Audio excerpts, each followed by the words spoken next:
Hello दोस्तों, स्वागत है आप सबका अपना चैनल टेंथ मस्ती में। आज आप जो है सीटेट के तैयारी करेंगे। सीटेट में ईवीएस बनेंगे। ईवीएस में आज हम वायुमंडल के कुछ परतों के बारे में बताएंगे। तो वायुमंडल क्या होता है? तो पृथ्वी के चारों ओर वायु की एक परत होती है। पृथ्वी के चारों ओर वायु की एक परत होती है। इसी परत को हम वायुमंडल कहते हैं। पृथ्वी के चारों ओर वायु की परत होती है, इस परत को हम वायुमंडल कहते हैं। और वायुमंडल के 5 परतें होती है। 5 परतें होती है। इसमें है क्षोभमंडल। क्या है? वायुमंडल की 5 परतें होती है। इसमें क्षोभमंडल, समताप मंडल, आयन मंडल, बहिर्मंडल। तो अभी हम क्या है क्षोभमंडल के बारे में बता रहे हैं। तो क्षोभमंडल, यह मंडल जो है सीटेट में कई बार जो है इससे प्रश्न बन चुके हैं, इस मंडल से। और इसमें कभी कभी पूछ देता है कि क्षोभमंडल में क्या क्या होता है, क्या क्या परिवर्तन होता है। तो इसके बारे में हम एक एक करके डिटेल से आपको बता रहे हैं कि क्षोभमंडल जो है वायुमंडल की सबसे निचली परत होती है। क्षोभमंडल क्या होती है? वायुमंडल की सबसे निचली परत होती है। और यह ध्रुव पर इसकी ऊंचाई जो है 8 किलोमीटर होती है। ध्रुवों पर इसकी ऊंचाई कितनी होती है? 8 किलोमीटर होती है। और विषुवत रेखा पर इसकी ऊंचाई जो है 18 किलोमीटर तक पाई जाती है। तो क्षोभमंडल जो है ध्रुवों पर इसकी ऊंचाई कितनी है? 8 किलोमीटर। और विषुवत रेखा पर इसकी ऊंचाई है 18 किलोमीटर। और इसकी औसत ऊंचाई एवरेज हाइट कितना है इसका? 13 किलोमीटर। कई बार परीक्षा में रिपीटेड क्वेश्चन है कि क्षोभमंडल की औसत ऊंचाई कितनी होती है? तो 13 किलोमीटर पाई जाती है। और इसमें क्या क्या परिवर्तन होते हैं? क्षोभमंडल में क्या क्या परिवर्तन होते हैं? कई बार प्रश्न बन चुके हैं, जैसे कि जलवायु परिवर्तन दे देगा कि निम्न में किस मंडल में पाया जाता है। जलवायु परिवर्तन निम्न में किस मंडल में पाया जाता है, दे देगा 4 मंडल का नाम। इसमें से कोई एक को चुनना रहता है। तो इसमें क्या है, जलवायु में परिवर्तन जो है क्षोभमंडल में पाया जाता है। उसके बाद बादलों का बनना पूछ देगा। बादलों का बनना किस मंडल में होता है? बादल किस मंडल में बनता है? इसमें होगा कि बादलों का बनना भी जो है क्षोभमंडल में पाया जाता है। आंधियों का चलना, इसमें से यह परिवर्तन जो है किस मंडल में पाया जाता है? तो आंधियों का चलना भी जो है क्षोभमंडल में। बर्फ का गिरना किस मंडल में पाया जाता है? तो बर्फ का गिरना भी जो है क्षोभमंडल में ही पाया जाता है। अब है कि इस मंडल में 165 मीटर ऊपर जाने पर, माने इसकी ऊंचाई माने 165 मीटर जब हम ऊंचा जाएंगे तो तापमान में गिरावट होता है। कितना गिरावट होता है? 1 डिग्री सी। 1 डिग्री सी जो है गिरावट हो जाता है, माने कम जाता है। तो ये हो गया किस मंडल के बारे में? क्षोभमंडल के बारे में।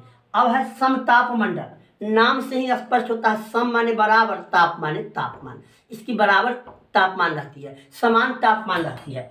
तो समताप मंडल जो होता है, समताप मंडल या इसको स्ट्रेटोस्फेयर भी बोलते हैं, इसका ताप स्थिर रहता है। पहले ही नाम से पहले ही बता दिए कि सम माने बराबर होता है और ताप माने तापमान। इसमें तापमान स्थिर रहता है, बराबर रहता है, बदलता नहीं है। और इसमें कोई जलवायु परिवर्तन नहीं होता है। इसमें कोई भी जलवायु परिवर्तन नहीं होता है। और इसमें तापमान समान रहता है, इसलिए वायुयान उड़ाने के लिए उपयुक्त माना जाता है। वायुयान को उड़ाने के लिए क्या है? उपयुक्त माना जाता है। पूछ देगा कि वायुयान उड़ाने के लिए इसमें से किस मंडल को उपयुक्त माना गया है? तो इसमें क्या होगा? समताप मंडल में वायुयान उड़ाने के लिए उपयुक्त माना गया है। और इसमें ओजोन गैस की परत पाई जाती है। ओजोन जो है ऑक्सीजन का ही एक अपरूप होता है, जिसका सूत्र होता है O3। ओजोन का सूत्र क्या होता है? O3 होता है। तो इसमें जो है ओजोन गैस की एक परत पाई जाती है, जो क्या करती है? सूर्य से आने वाली जितनी भी परावैंगनी हानिकारक किरणें होती है उससे हमारी रक्षा करती है। और जानते हैं, यदि सूर्य से आने वाली हानिकारक परावैंगनी किरणें डायरेक्ट अगर पृथ्वी पर आएगी तो इससे त्वचा कैंसर, मोतियाबिंद आदि अनेक प्रकार की बीमारियां होती है। तो इस सब बीमारी से भी जो है हमें रक्षा करती है। कौन? ओजोन परत। ओजोन परत। तो ओजोन जो है सूर्य से आने वाली परावैंगनी हानिकारक तो बता ही दिए, किरणों से हमारी रक्षा करती है। और प्रत्येक वर्ष जो है 16 सितंबर यानी कल 16 सितंबर को क्या है? ओजोन दिवस मनाया जाता है।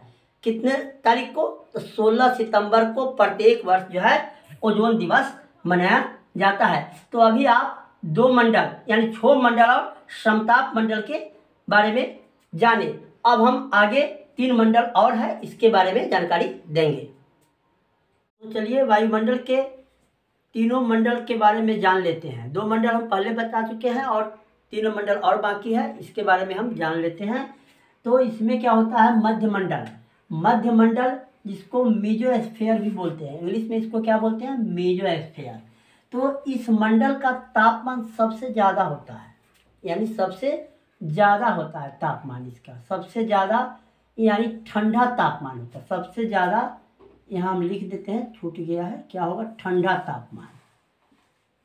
क्या होता है, सबसे ज़्यादा ठंडा तापमान, माने माइनस में होगा तो ठंडे होगा, और उसमें भी -100°C होता है।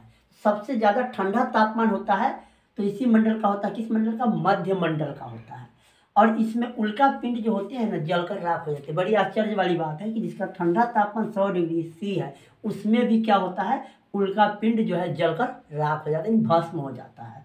तो इस मंडल की यही मुख्य दो विशेषता है। इसमें पूछ देगा किस मंडल में उल्का पिंड जो है जलकर राख हो जाता है, तो इसका जवाब होगा मध्यमंडल या मेसोस्फीयर। कभी कभी इंग्लिश नाम से ही आपको पता करना होगा।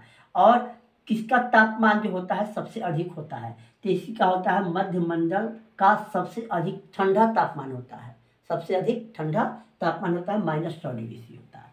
और उसके बाद है बाह्यमंडल, या इसको आयन मंडल भी कहते हैं। वायुमंडल या आयन मंडल, इसको आयनोस्फीयर कहते हैं। वायुमंडल या आयन मंडल को क्या कहते हैं, आयनोस्फीयर कहते हैं। और यह मंडल जो है रेडियो तरंगों को परावर्तित कर देता है, यानी लौटा देता है।